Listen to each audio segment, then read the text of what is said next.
የሆነ ነገር ቢነግርሽ ቆይ ታምኛለሽ እንዴ? ምን አይነት ነገር? ግራ እያጋባሽኝ እኮ ነው የኔ ልጅ። ለምሳሌ እኔ አንቺ ልጅ እንዳልሆንኩ ቢነግሩሽ? ምን አይነት የጅል ጥያቄ ነው የምጠይቂ? አንቺ እኮ የኔ ልጅ ነሽ። እሺ እናቴ እወድሻለሁ። ቃል ፈርታለች። የሰላም አሁን ላይ እናቴ እናት አንቺ ልጄ አይደለሽም ወይንም እሷ ልጅሽ አይደለችም ብትባይ ታምኛለሽ ወይ ብላ እየጠየቀቻት ትገኛለች። የቃል ፍራቻ የመጣው የብሌን አሳዳጊ እናት የብሌንን ትክክለኛ እናት አገኘኋት ካለቻት በኋላ ነበረ። ይህ ነገር እንደሰማች ወደ በኃይሉ ደውላ እውነቱም ነግራው ነበረ። በዚህ ሰዓት ግን በኃይሉ ላይ የሰማችውንም ቃል አሳማኝ ስላልመሰላት ይበልጥ እሱ በጣም ተረጋግቷል። የሆነ እቅድ አለውና ስለዚህ እኔ ነኝ መውደቂያ መፈለግ ያለብኝ ብላ ጭንቀት ውስጥ ገብታለች። አሁን ላይ ለሰላምም እንደተናገረቻት መቼ ከመቼ ትከዳኛለች ወይስ ልጄ አይደለሽም ትለኛለች የሚለውንም ስጋት በጣም አሳስቧታል። ለዚህ ሁሉ ነገር አሁንም ቢሆን የብሌን አሳዳጊ እናቷንም ለማግኘት በሄደችበት ሰዓት ትክክለኛው ፎቶ ይዛ እስከምትመጣ ድረስ ይህንን ነገር ትክክል መሆኑ እስከምታውቅ ድረስ በቤቱ ተጨንቀዋል ማለት ነው። አሁን ላይ ይበልጥ መሀል ላይ የገባው በብሌንና በዳጊ መሀል ሳሚ የሁለቱ ግንኙነት ለማቋረጥ ሞክረዋል። ሳሚ ብሌንን የወደዳት ይመስላል። አሁን ላይ ለሱ ራሱ ግልጽ ያልሆነለት ስሜት ቸኮላታ በመላክና ለብሌንም በቸኮላታ እያታለላት ቆይተዋል።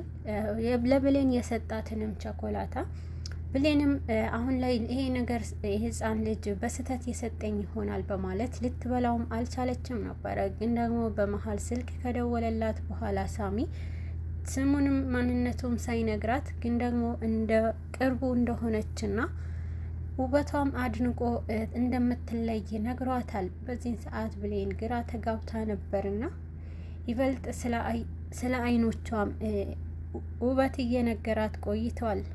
ግን ደግሞ ከማላውቀው ሰው ጋር ስልክ ማውራት ይናክል ብላ ስልክ ከዘጋችበት በኋላ አንቺ ልጅ ግን የወደድኩሽ ይመስለኛል ወድጄሽ ብቻ እንዳይሆን እያለ ከወደድኩሽ ግን ምንም ነገር ለማድረግ አንቺን ለማግኘት ምንም ነገር ከማድረግ ወደ ኋላ አልልም ብሏል። ግን ደግሞ ለዳጊም ያደረገበትንም ነገር ስልክ በመደወልና ዳጊንም ስጦታውን ወደድከው ወይ ብሎ እየጠየቀው ቆይተዋል። ዳጊ ግን አሁንም ቢሆን ላደረከው ነገር ዋጋ አስከፍልሃለሁ በማለት ሳሚም ላይ ዝቶበታል። አሁን ላይ የብሌን አሳዳጊ እናት በፎቶ አድርጎ ለብሌን ከሰጣት በኋላ የብሌንና የዳጊ ግንኙነት በጣም ርቀት ሆኗል ማለት ነው። ዳጊ ምንም እንኳን ከብሌን ጎን መሆን ቢፈልግም ብሌን ግን አሁን ላይ ዳጊንም ማየት አልፈለገችም። ለሁሉም ነገር ቀርቦ ለማስረዳት ሞክሮ ነበረ ዳጊ። ግን ደግሞ ብሌን እንዴት አይኔን እያየክ ይሄ ሁሉ ውሸት ታደርስብኛለክ በማለት ጭራሽ ለማየት እንኳን ፈቃደኛ አይደለችም። ግን ደግሞ አሁን ላይ ቃል የዳጊና የብሌን ግንኙነት መቋረጡ በጣም አስደስቷታል። ይበልጥ የሁለቱ ቅርርብነት እንደራቀ በመሀል ለመግባት አስባለችና ሁለቱ እንዳይገናኙ ደግማ አሁንም የሁለቱ ግንኙነት እንዲቋረጥ በመሀል ገብታ ዳጊም ለኔ አደርጋለሁ ብላ አሁንም መንገዷን ብሌንንም ዳጊ እንዴት እንዲቀርብሽ ሆኖ እንዴት ሊጎዳሽ ችሏል በማለት ይበልጥ በዳጊ ላይ መጥፎ ስሜት እንዲሰማት ታደርጋታለች። ብሌን አሁንም ቢሆን ምንም ነገር መስማትም ማውራትም እንደማትፈልግ ለቃል ደጋግማ ነግራት ነበርና ቃል ግን ምንም ነገር ማቋረጥ አልቻለችም። ይበልጥ ሰላም ብሌንም ተክዛ ካየቻት በኋላ ምን እንደተፈጠረ ጠይቃት ነበረ። በዚህን ጊዜ ግን ቃልም እናቷ አሳዳጊ እናቷ የታገተችም በማን እንደሆነና በቅርብ ሰው እንደሆነ ተናግራለች። በዚህን ጊዜ ሰላምን በጣም ደንግጣና ማነውና እንዴትስ ነው ብላ ጠይቃለች። ግን ደግሞ ብሌንም ምንም መናገር አልቻለችም ነበረ። ይህ ሁሉ ነገር ሳታቋርጥ ምንም እንኳን ይበልጥ ለማናደድ ለብሌንም የእሷ ቅርቧ በጣም ቅርቧ የሆነ ሰው ነው በማለት ለሰላምም ትናገራለች። ሰላም በዚህን ሰዓት ለመጠየቅ ለብሌን ሞክራለች። ብሌን ግን በዚህን ሰዓት መናገር ስለማትፈልግ ከነሱ ትታወጣለች ማለት ነው። ግን ደግሞ ይሄ ከተፈጠረ በኋላ ብሌን ከወጣችላት በኋላ በጣም ደስተኛ ሆናና ገና አቃጥልሻለሁ፣ በዚህ ስሜት ውስጥ ሆነች ስታልፊ ማየት ብቻ ነው የምፈልገው በማለት ለብሌንም መጥፎ ነገር እንደምትመኝላት ስታስብ ቆይታለች። በመሀልም ግን የእሷ አሳዳጊ የእናቷ ማግኘት ከሰማች በኋላ ከነሱ ርቃ ይበልጥ የራሷ መንገድ ለማመቻቸት ሞክራለች። ቃል አሁንም ቢሆን ይበልጥ ለበኃይሉ ከነገረችው በኋላ መልሱ ሳያምራት ይሄ ነገር በቃ እሱ እኔንን አሳልፎ ለመስጠት አስቦ ይሆናል፣ እኔም መንገዴ ልፈልግ ብላ ቆርጣ ተነስታለች። ለሰላምም ደጋግማ ጠይቃታለች። ፍራቻ ውስጥ እንደገባችና ልጅሽ አይደለችም ብባልስ የሚለውን ቃል ደጋግማ ጠይቃታለች። ቃልም ይህንን ነገር በጠየቀች ሰዓት ሰላምም እንዴት አንቺ በልጄ ማንስ ሊመጣብኝ ይችላል በማለት ነበር ያረጋጋቻት። የብሌን አሳዳጊ እናት ፎቶውንም የብሌን እናቷ ፎቶ ይዛ መጥታለች። በዚህ ሰዓት ጭንቀቷ ጨምሯል። ቃል በህልሟም ስትቃዥና ይበልጥ ደግሞ በህልሟ ያየችውንም ሰላም እሷ ላይ ስትጮህባትና እስር ቤት አስገባሻለሁ የሚለው ጩኸት እሷ ላይ ስታወራባት ነበር የሰማችው። በዚህ ሰዓት በጣም ደንግጣ ከእንቅልፏ ስትባንን ግን ይሄ ነገር እውነት ሳይሆንብኝ በፊት ቀድሜ የሆነ ነገር ማድረግ አለብኝ ብላ ወስናለች። የብሌን አሳዳጊ እናት ፎቶ ካመጣችው በኋላ ይህንን ነገር ባይከፈትስ ምናልባት እኮ ውሸት ሊሆን ይችላል ብላ ቃልም ለማስተው ሞክራ ነበረ።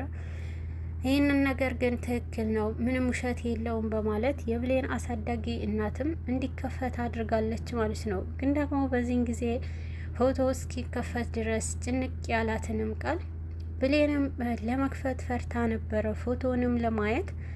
ግን ደግሞ ክፈቺው ልጄ እናትሽ እኮ ናት ክፈቺውና እያለች የብሌን እናትም ስታጽናና ቆይታለች።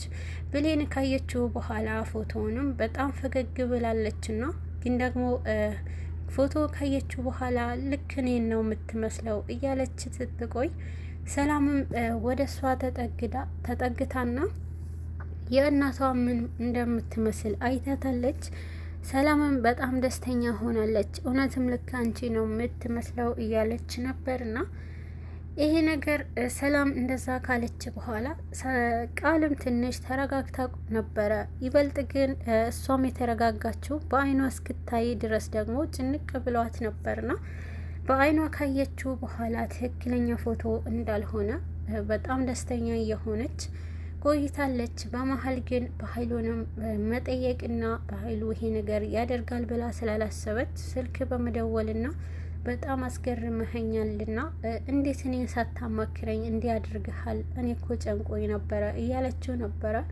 በኃይሉም እኔ እኮ ቀላል ሰው አድርገሽኛል ማለት ነው እያለ እኔ ከባድ ሰው ነኝ እያላት ቆይተዋል ማለት ነው። ግን ደግሞ በመሀልም ቃል ብሌንን ያደረካትን ነገር በጣም ይገባታልና እና አድንቄሃለሁ እያለች ለብሌን የደረሰባት ሁሉ እያስደሳሰታትና ስታወራ ድንገት ዳጊም ከውጪ ወደ ቤቱ ይገባ ነበርና በዚህን ሰዓት ድንገት የብሌን ስም ስትጠራ ጆሮ ላይ ይገባበታል። በዚህን ጊዜ ዳጊ በጣም በትኩረት በማድረግና ከኋላ ሆኖ ዳጊ ለምትለው ቃላቶች ሁሉ ሲያዳምጣት ቆይቷል። አሁን ላይ ብሌን ላይ ለተደረገባት ሁሉ ነገር አሁን እውነትም እናቷ መስሏት ደስታዋን እየፈጠረች ነው እያለች ለበኃይሉ ትነግረዋለች። በዚህን ሰዓት በኃይሉ ታያት ለትንሽ ጊዜ እንደዚህ ካልያዝናት አልቻልናትም እኮ እቺ ልጅ በማለት ነበረ በኃይሉም የተናገራት። በዚህን ሰዓት አዎ አሁን ላይ ትክክለኛ እናቷ ያገኘች መስሏት የሌለ ደስታ ውስጥ ናት በማለት ነበረ ለበኃይሉ መረጃውንም ስታቀባብለው የቆየችው። ዳጊ ግን ሁሉንም ነገር አንድ በአንድ ሰምተዋል።